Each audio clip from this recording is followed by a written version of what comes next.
മർത്തങ്കോട് welfare അസോസിയേഷന്റെ കീഴിലുള്ള 3.5 saint സ്ഥലവും കെട്ടിടവും കടങ്ങോട് പഞ്ചായത്തിന് കൈമാറി. 1972 CC Eappen, TT Cherappan, VM Subramanian master എന്നിവരുടെ നേതൃത്വത്തിൽ നാടിന്റെയും ജനങ്ങളുടെയും ഉന്നമനത്തിനായി രൂപീകരിച്ച സംഘടനയുടെ സ്ഥലവും കെട്ടിടവുമാണ് പഞ്ചായത്തിന്റെ പുരോഗമന പ്രവർത്തനങ്ങൾക്കായി വിട്ടുനൽകിയത്.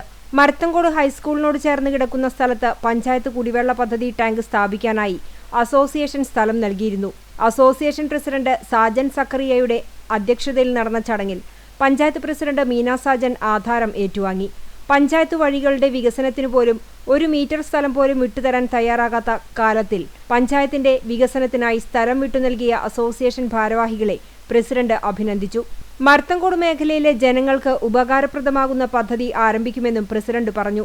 ചടങ്ങിൽ block panchayat member KK Mani, ward member Tessy Francis, secretary Anoop Zachariah, panchayat ആസൂത്രണ സമിതി അംഗം doctor Johnson Aloor, Francis Kollannur, Vijayan master, Paulson Tham എന്നിവർ സംസാരിച്ചു. വലിയൊരു പരിപാടിക്ക് 1 ഇഞ്ച് സ്ഥലം പോലും വിട്ടുകൊടുക്കാത്ത ജനങ്ങൾ ഒരു വഴിക്ക് പോലും നമ്മുടെ സ്ഥലത്തിന് കിട്ടുമ്പോൾ ഏകദേശം 1 മീറ്റർ വഴി ഉണ്ടാവുള്ളൂ. 1/2 മീറ്റർ കൂടി ആയാൽ നമ്മളത് കോൺക്രീറ്റ് ചെയ്തു തരാമെന്ന് പറഞ്ഞാൽ കൂടി ഈ ഇടവഴികളിൽ കൂടി നടന്നു പോയി 1 മീറ്റർ വഴിയുടെ 2 സൈഡിലും മതിൽ കെട്ടി 1 ഇഞ്ച് വിട്ടു തരാത്ത ആൾക്കാരുള്ള ഈ കാലഘട്ടത്തിൽ ഇങ്ങനെ ഒരു സ്ഥലം എന്തായാലും ഒരു വെൽഫെയറിൻ്റെ പേരിലാണെങ്കിൽ കൂടി നമുക്ക് ജനങ്ങൾക്ക് ഉപയോഗമാവട്ടെ എന്നുള്ള രീതിയിൽ തന്നെ വിട്ട് തന്നതാണ് ഈ ഭൂമി. അപ്പോൾ എന്തായാലും നിങ്ങൾ പ്രതീക്ഷിക്കുന്ന തരത്തിലുള്ള